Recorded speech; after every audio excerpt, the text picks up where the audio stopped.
When someone talks to me about video games, one of the most common topics of conversation is how most games have unfair reputations, both in the context of reviews and general opinion.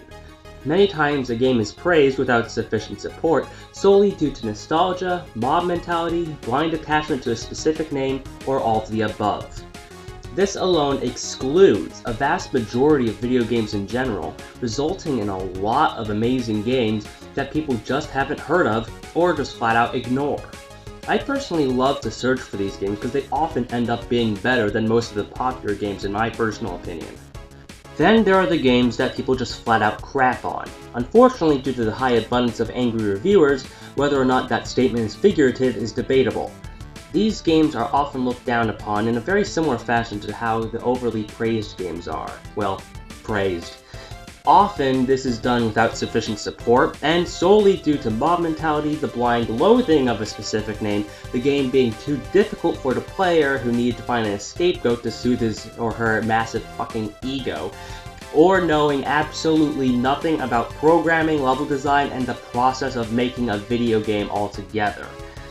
But then there was Zeroing, a game that gave stupid gamers a new reason to hate on something. Are you ready for this? Are you really ready for this?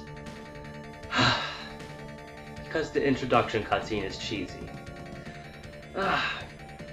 For one thing, that really shouldn't make or break a game. And unfortunately, this isn't minor opinion either. A while back, Game Trailers made a list of the top 10 best video games ever made and the top 10 worst video games ever made, all in a single video. However, this wasn't just their opinion, oh no, this was the majority opinion, forcing their blind and superficial views on everyone else. Hi, I'm Amanda McKay for GameTrailers.com. We're smack dab in the middle of Gamers Week 2.0, and we're here to deliver your choices for the top 10 best and worst video games of all time. So if this cross-section of the gaming catalog leaves you scratching your head, you have no one to blame but yourself. You voted, we counted. Get ready for some shockers. This resulted in Ocarina of Time making the #1 slot for best game, big shock there, Superman 64 making the #1 for worst game, surprise surprise, and Zeroing making the list as the 7th worst video game ever made. To get my minor gripes with this out of the way, the footage that's playing isn't even their own. How do I know this? Well, the dialogue only consisted of text in the original game. The footage here is taken from a popular YouTube video that adds text-to-speech audio for the dialogue. All your base are belong to us. The bigger problem here is the support they provide. Zeroing is a lame shoot-'em-up, notable for one thing and one thing only. It's you. How are you, gentlemen? All your base are belong to us. The game is just really well known for its butchering of the English language. So, lack of playability or quantity of design flaws isn't what matters. Oh no, it's whether or not the game is lame. Let's not stick to facts. Let's go with badly supported opinion, and then force said opinion as a fact on everyone we come into contact with. If you'd excuse me, in response I'm off to play the piano with my face.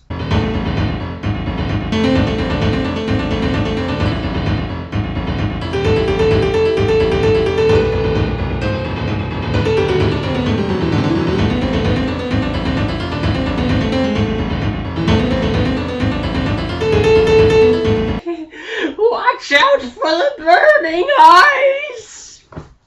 Anyway, Zeroing started off as an arcade game in Japan, released in 1989 and developed by Toplin, who also developed Truxton. I don't think I need to go into that one. Zeroing was ported to the Sega MegaDrive in 1991 for Japan and in 1992 for Europe. It was also ported to the PC Engine CD in 1992.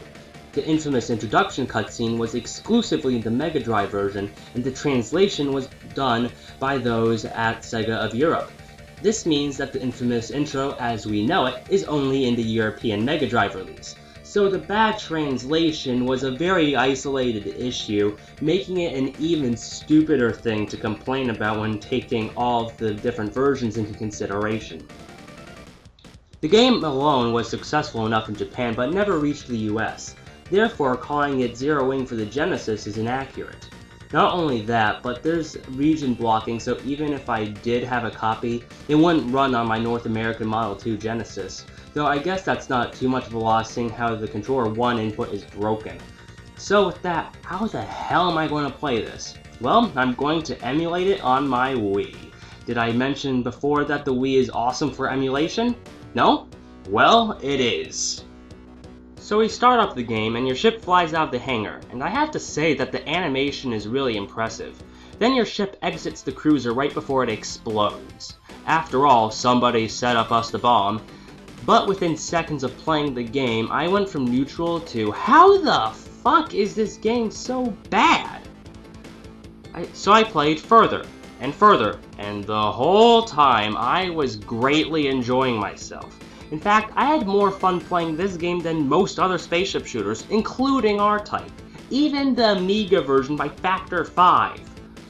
I never really ran into any real design issues, or bugs either. The game is surprisingly polished. The presentation level is amazing. Not only are the graphics great, but it's amazing how the objects interact with one another. Everything just flows together so smoothly. Even while just watching a gameplay video, someone could easily appreciate the kind of effort that was put into both the graphics and the programming. And that's not an easy thing to accomplish. But this game did, and it nailed it. The music is unbelievable. It's FM synthesis at its finest. Just listen to this.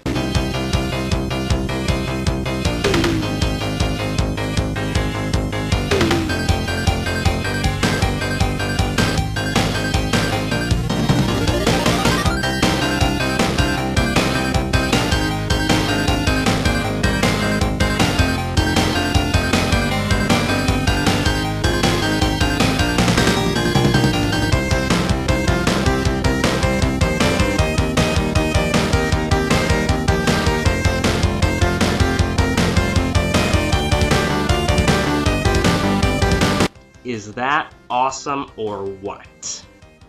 As far as gameplay goes, it also holds up really well. Your ship starts off pretty slow, but you collect upgrades along the way which will speed up your ship. You also have these things called zigs, which follow your ship's every move and act as another set of guns. They also move closer to you when you enter tighter areas.